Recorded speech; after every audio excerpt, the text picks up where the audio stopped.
प्रकाश सिंह बादल की मौत हुई है, उसके बारे में आप उधर शामिल हुए थे कि नहीं हुए थे? हमारे पार्टी के जो जिम्मेदार साथी हैं, यहाँ से प्रदेश अध्यक्ष हैं प्रभारी जी हैं, तो जो भी रिप्रेजेंटेटिव टीम है बहन जी की तरफ से वो पूरी वहाँ मौजूद थी। तो जेकर अकाली दल का गठजोड़ भी हुआ है, बहन कुमारी मायावती जी क्यों नहीं शामिल हुए वहाँ पर? यहाँ पर जी, तो यहाँ पर बहन जी ने आदेश दिया है कि भाई जो हमारी जो टीम है प्रदेश की वो जा करके देखेगी। एक चुनाव था यहाँ पे, इसी बीच में बहन जी ने जो है उत्तर प्रदेश के जो और चुनाव थे वहाँ पर प्रोग्राम बनाए थे और कर्नाटक में भी गई थी बहन जी, तेलंगाना में गई थी। तो बहन जी उधर बिजी थी। बहन जी को उम्मीद थी कि यहाँ पर जो है अकाली दल की के तगड़ी चुनाव चिन्ह पर यहाँ पर चुनाव हो रहा है, तो उम्मीद थी कि उनको बादल जी के माध्यम से जो उनकी पूरा जो वो है परिवार या उनका जो जैसे सर जैसे अभी पीएम वहाँ आए, अमित शाह वहाँ पर आए हैं, बहन जी क्यों नहीं आई? देखिए फिर भी गठजोड़ हुआ था बहन जी का अकाली दल के साथ, आना बहुत जरूरी था। वर्कर ये पूछ रहे हैं कि बहन जी को आना चाहिए था वहाँ पर। देखिए बहन जी का अपना अपना तरीका होता है कि किस चुनाव को वो किस नज़र से लड़ती हैं। उनको उम्मीद थी कि ये जो चुनाव है, जो उपचुनाव है, यहाँ पर पार्टी अकाली दल के लोग और जो अपने बीएसपी के लोग हैं वो अपने लेवल पर उसको संभाल लेंगे। तो ये उनकी उम्मीद थी कि इसी उम्मीद की वजह से वो आई नहीं थी। तो जैसे सर अभी पंजाब में जब भी चुनाव होता है, सिर्फ उस वक्त बहन जी वहाँ आते हैं, सिर्फ एक बार आते हैं, बाद में नजर नहीं आते? जी देखिए बिल्कुल आपकी बात जायज़ है। कहीं ना कहीं इसमें आपके इस सवाल में बात निकल के आती है कि जो बीएसपी का जो वोटर है, जैसे बीजेपी का वोटर है और अन्य कांग्रेस का वोटर है, जो वो पार्टी के लोग वो वोटर अपने नेता को देखना चाहते हैं अपने सामने आना जाना, तो ऐसे ही बीएसपी का वोटर भी देखना चाहता है कि उनकी जो नेता है वो किसी जी। लेकिन उसमें जो मूल जो हम कारण समझ पाए हैं अपने 20 साल के एक्सपीरियंस के हिसाब से, तो मुझे ऐसा लगता है कि जैसे बहन जी को अपने कर्मों पर इतना भरोसा है, अपने मूवमेंट पे अपने कर्मों पे इतना भरोसा है, उनको लगता है कि जहाँ पर मैं चुनाव चिन्ह हाथी दे दूंगी वहाँ पर मुझको जाने की जरूरत नहीं है। जहाँ पर चुनाव चिन्ह हाथी है, समझो वहाँ बहन जी भी चली गई, साहब काशीराम जी भी चले गए और साहब हमारे महापुरुष चले गए। साहब काशीराम खुद ये कहते थे कि मेरे इस दुनिया से जाने के बाद अगर आपके पास नीला झंडा और हाथी चुनाव चिन्ह आ जाए तो समझ लेना काशीराम आ गया। और बहुत लीडर है जो हौली हौली बीएसपी को छोड़ के जा रहे हैं, क्या कारण है? देखिए इसमें गलती इतनी बीएसपी की नहीं है जितनी उन जाने वाले नेताओं की है। ये वही लोग हैं, ऐसे साहब काशीराम जी भी कहते थे कि जो बीएसपी है वो इंटर कॉलेज तक का कॉलेज है, यहाँ पर 12वीं तक की पढ़ाई करते हैं बच्चे, उसके बाद में डिग्री कॉलेज में चले जाते हैं दूसरी पार्टी में। तो जो लोग दम भरते थे मशीन चलाने का, वो आज छोटी मोटी बातों को लेकर के उनकी वजह से वो आज बीएसपी को छोड़ करके दूसरी पार्टी में जा रहे हैं। सर तो कहीं ना कहीं उनकी खुद की भी गलती है। तो सर जैसे अभी बहुत सारे लीडर है जो बीएसपी के पंजाब के रह चुके हैं, वो बोलते हैं हमारे साथ बहन जी मुलाकात नहीं करती है। हम यूपी जाते हैं तो यूपी वाले बोलते हैं कि बहन जी दिल्ली है, दिल्ली जाते हैं तो बोलते हैं यूपी है। क्या कारण है? देखिए अगर आप बीएसपी को मिशन मानते हैं, साहब काशीराम का आंदोलन मानते हैं, महापुरुषों का आंदोलन मानते हैं, तो ये कोई जरूरी नहीं है कि बहन जी हमसे मिलेंगी हम तभी काम करेंगे। ये कोई जरूरी नहीं है। अगर बहन जी हमसे नहीं मिलेंगी तो क्या हम मिशन छोड़ देंगे? तो ये भी तो उनके पार्ट में फॉल्ट है कि भाई वो जब मिशन मानते हैं बीएसपी को तो वो उसी हिसाब से चले, और जो है पार्टी छोड़ने का उसका कोई कारण नहीं बनता है। जैसे मैं आपके सामने हूँ, मैं पार्टी से लगभग 4 साल से बाहर गया हूँ, लेकिन मैं तो नहीं छोड़ता पार्टी को, मैं तो किसी दूसरी पार्टी में नहीं जाता। क्यों? जो लोग पार्टी छोड़ के चले गए हैं यही लोग कभी हमको समझाते थे, जब हमने काम शुरू किया था इन्हीं के लेवल के लोग समझाते थे कि बीएसपी एक मिशन है, इसे कभी छोड़ना नहीं है। तो हम लोग नहीं छोड़ रहे, हम तो उनकी बात पर चल रहे हैं और वो खुद नहीं चल रहे हैं, वो दूसरी पार्टी में चले जाते हैं। तो अगर तुम मिशन मानते हो महापुरुषों का, तो यहाँ पर बहन जी उनसे मिले चाहे ना मिले, ये कोई मैटेरियल बात नहीं है। तो सर जैसे अभी चंद्रशेखर आजाद है, वो अभी पंजाब में ही बहुत बार आए हैं, कहीं वो यूपी में जाते हैं। अभी यूपी में ही काफी सीट जो चंद्रशेखर आजाद को मिला है और चंद्रशेखर बहुत आगे बढ़ रहे हैं, बहन जी बहुत पीछे जा रही है। इसका क्या कारण हो रहा है? देखिए सबसे पहली बात है कि हमको तथ्यों पर बात हमको समझनी है कि कौन आगे बढ़ रहा है कौन पीछे जा रहा है। तथ्य जो है अभी देखेंगे हम लोग, हम लगभग 3 सीटों पर हम सेकंड नंबर पर रहे हैं उत्तर प्रदेश में। जो मेयर की सीट है, जो सबसे हॉट सीट होती है, निकाय चुनाव की, उस पर हम लोग 3 सीटों पर दूसरे नंबर पर रहे, बहुत कम मार्जिन से। हम आगरा को हम लोग केवल 2000 वोट से हारे। वो ऐसा लगता है जैसे कि जबरदस्ती हराया गया, मशीनरी का दुरुपयोग करके। वहाँ पे क्या, वहाँ पर उस सीट पर चंद्रशेखर आज़ाद जी का कहीं नाम है? हम कैसे मान लेंगे कि वो आगे जा रहे हैं?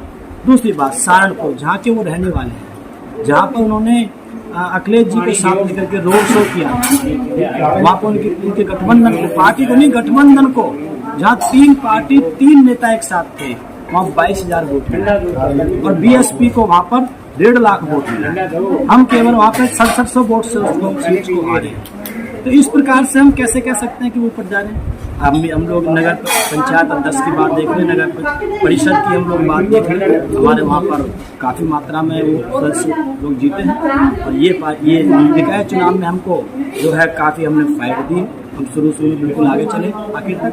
तो इस आधार, और उनकी बात की जाए तो उनके 2-4 वो जीते हैं पार्षद टाइप के लोग, और पार्षद टाइप तो ऐसी सीट होती है, छोटी मोहल्ले की सीट होती है वो सभासद वाली, उसको आदमी अपने दम पे भी जीत जाता है। निर्दलीय लोग जीत जाते हैं वहाँ पर, तो वहाँ पर कोई जरूरी नहीं कि किसी का कोई चिन्ह हो। तो इस आधार पर ये कहना बिल्कुल भी उचित नहीं होगा कि वो ऊपर जा रहे हैं, बहन जी डाउन जा रही है। बहन जी अपने स्थान पर एडमिटेज बनी हुई है, बहन जी प्लानिंग कर रही हैं, तो ये बहन जी का कार्यक्रम चल रहा है। सर, जैसे अभी गठजोड़ हुआ है, जलंधर की सीट हारे हैं और जलंधर के जो भी लीडर हैं बोलते हैं ईवीएम करके हम हारे हैं चुनाव, और वोटर चाहते थे, और ईवीएम के खिलाफ क्यों नहीं बड़ा आंदोलन शुरू हो रहा है? देखिए, बातें दोनों जाएगी। ईवीएम भी एक फैक्टर है, लेकिन हम ईवीएम के ऊपर केवल डिपेंड होकर के बैठ जाएं, हम ये सोचें कि जब तक ईवीएम नहीं बदलेगी तब तक हम चुनाव नहीं लड़ेंगे या हम काम नहीं करेंगे, तो ये भी एक गलत मैसेज चला जाएगा। ईवीएम फैक्टर तो है, ये बात तो ठीक है। अभी आपने सामने देखा ना, चाहे वो किसी भी पार्टी के थे वो कैंडिडेट, लेकिन वहाँ पर वोट पड़ा है 3.25 लाख और मशीन में आ गया 3.5 लाख। ये 50, 60, 70 हज़ार वोट कहाँ से? इनके बॉक्स, इनके पास में बॉक्स अलग से रखे हुए होते हैं, तो पूरी गुंडागर्दी इन लोगों ने कर रखी।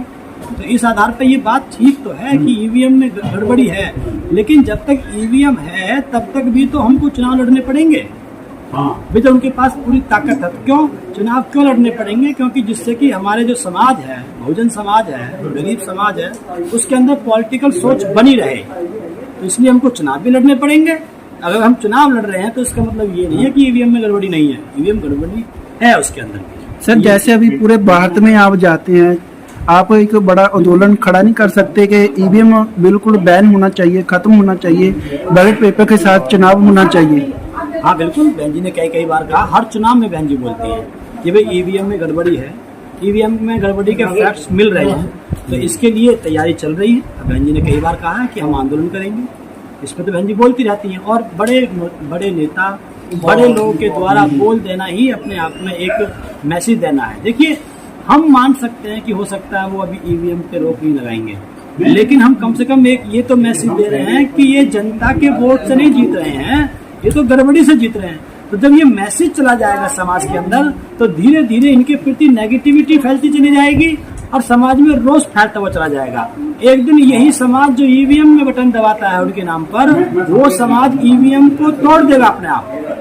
तो ये जो तैयार होती है, इसको वैचारिक क्रांति बोलते हैं। ये धीरे धीरे चलती है, इसमें विचार डाला जाता है, तो ये धीरे धीरे जो ईवीएम के खिलाफ जो माहौल बनाया जा रहा है बहन जी के द्वारा या और लोगों के द्वारा, ये एक दिन इसका अर्थ निकल के आएगा और एक दिन इन मशीनों को फोड़ा भी जाएगा।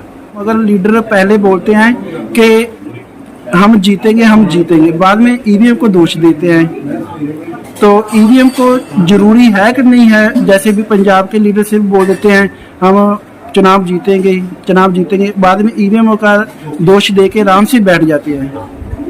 देखिए, ईवीएम के अंदर चुनाव के समय में आप कभी नहीं निकाल सकते। अगर आपने चुनाव के समय में ईवीएम को आप लेकर के बैठ गए कि ईवीएम में गड़बड़ी है, तो फिर आदमी वोट क्यों डालेगा? फिर आप उससे वोट डालने के लिए कैसे बोलेंगे?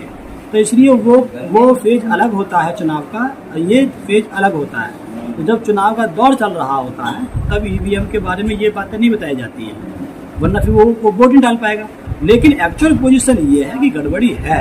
हाँ, कहीं ना कहीं जो आप कहना चाह रहे हो, कहीं ना कहीं हमारे थोड़ा पार्टी में जो है अभी वर्तमान में इतना काम अच्छा नहीं हो पा रहा है किसी वजह से। बहन जी तो समय समय पर इंस्ट्रक्शन देती हैं कि आपको गांव चलो अभियान के तहत गांव गांव जाना है, कार्यकर्ता को समझाना है, वोटर को समझाना है। लेकिन जो हमारा जो कार्यकर्ता है, जो इसको बहन जी पे विश्वास करती है, तो कहीं ना कहीं वो बहन जी को धोखा देता है, सही रिपोर्ट नहीं दे पाता है, और कहीं ना कहीं जो काम बहन जी बताती है उसको वो नहीं करता है, तो उसका खामियाजा हमको भुगतना पड़ता है। तो कारण क्या ही है इस पूरी समस्या। तो सर आप बहन जी से कितनी बार मिले हैं और उनके बारे में आपने कभी ईवीएम के बात की कि नहीं की? हाँ बिल्कुल, मैं काफ़ी बार मिला हूँ बहन जी से, और बहन जी ने कई बार कहा है कि हमको इसके खिलाफ आंदोलन चलाना है, और हमारे जिले वाइज बहन जी ने हर जिले में आंदोलन करने के लिए भी कहा था। तो बहन जी इसके बारे में सक्रिय है। ਜਨ ਪੰਜਾਬੀ ਨਿਊਜ਼ ਤੇ ਨਵੀਆਂ ਤੇ ਤਾਜ਼ੀਆਂ ਖਬਰਾਂ ਦੇਖਣ ਲਈ ਸਾਡੇ YouTube ਚੈਨਲ ਨੂੰ ਸਬਸਕ੍ਰਾਈਬਰ ਕਰੋ ਤੇ ਘੰਟੀ ਦਾ ਬਟਨ ਆਲ ਤੇ ਕਰੋ।